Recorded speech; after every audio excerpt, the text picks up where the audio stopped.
Existe um momento, depois que alguém vai embora, em que você percebe que o mundo não parou, o sol continuou nascendo, as pessoas continuaram indo ao mercado, rindo, reclamando do trânsito, a vida seguiu em frente, com uma indiferença que parece quase cruel, e você fica ali, parado, no meio de tudo isso, segurando o celular dela. Essa é a história de Marcos e das mensagens que mudaram tudo o que ele pensava que sabia.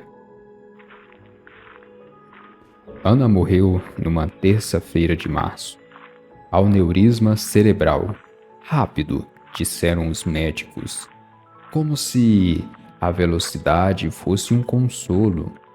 Marcos tinha 52 anos, 24 deles eram ao lado dela, e de repente, em menos tempo do que leva para tomar um café, estava sozinho.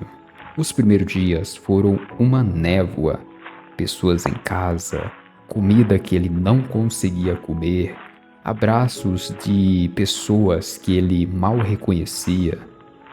A segunda semana, quando o silêncio finalmente chegou de verdade, ele se sentou sobre a borda da cama deles e o celular da Ana estava na mesinha do lado.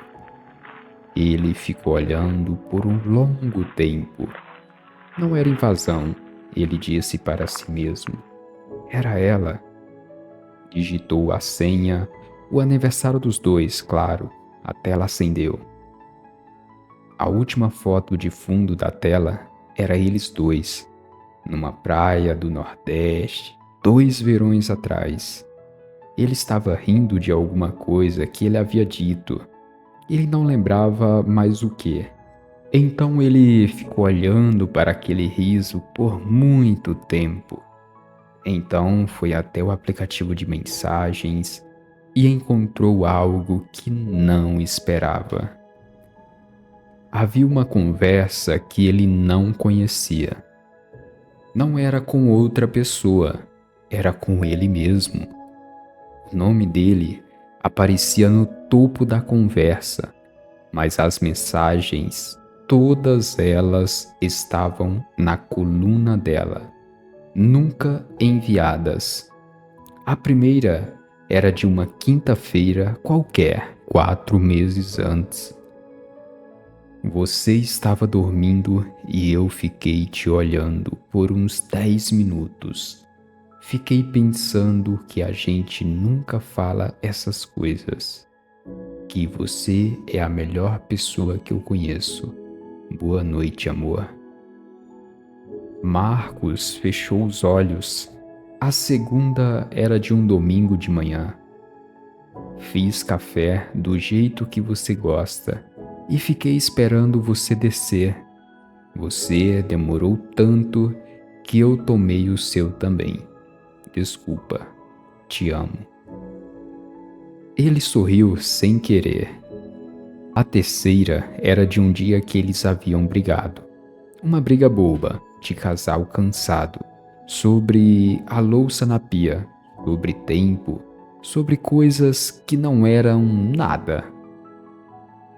Eu sei que eu fui grossa hoje. Não precisava ser. Mas fica difícil dizer isso na sua frente sem parecer fraqueza. Então escreva aqui e fico com coragem de falar amanhã. O amanhã não chegou. Marcos percebeu que estava tremendo. Havia mais de 40 mensagens, 40 pensamentos que ela havia guardado, 40 vezes que ela havia aberto o aplicativo, escrito e decidido guardar para depois. Ele leu todas, uma por uma, algumas curtas, de uma linha, outras longas, escritas em madrugada, que ele dormia sem saber. Você roncou tanto que hoje eu vim pro sofá às 2 da manhã. Mas fiquei com saudades e em 10 minutos eu voltei. Acho que isso resume bem o que você é para mim. Vi um casal de velhinhos hoje no parque. Ela estava com dificuldades de andar e ele segurou a mão dela o tempo todo. Pensei em nós daqui a 30 anos. Quero muito que seja assim. Obrigada por ter ficado comigo naquela época difícil. Você nunca falou sobre isso depois, mas eu lembro de cada noite que você ficou acordado ao meu lado sem reclamar. Nunca te agradeci do jeito certo. Marcos parou nessa. Ficou relendo por muito tempo. Havia uma mensagem mais recente, datada de apenas 3 dias antes dela ir embora. Hoje você perguntou o que eu queria ganhar de aniversário. E eu disse que não queria nada. Menti. Queria que a gente tirasse uma semana inteira só nós dois, sem celular, sem trabalho, só nós, como no começo. Vou te falar isso amanhã, promessa. Marcos fechou o celular devagar, ficou no silêncio por um tempo que não soube medir. Então pegou o casaco, saiu de casa, foi até a agência de viagens que ficava a 3 quarteirões e marcou uma semana no mesmo lugar da foto do fundo da tela.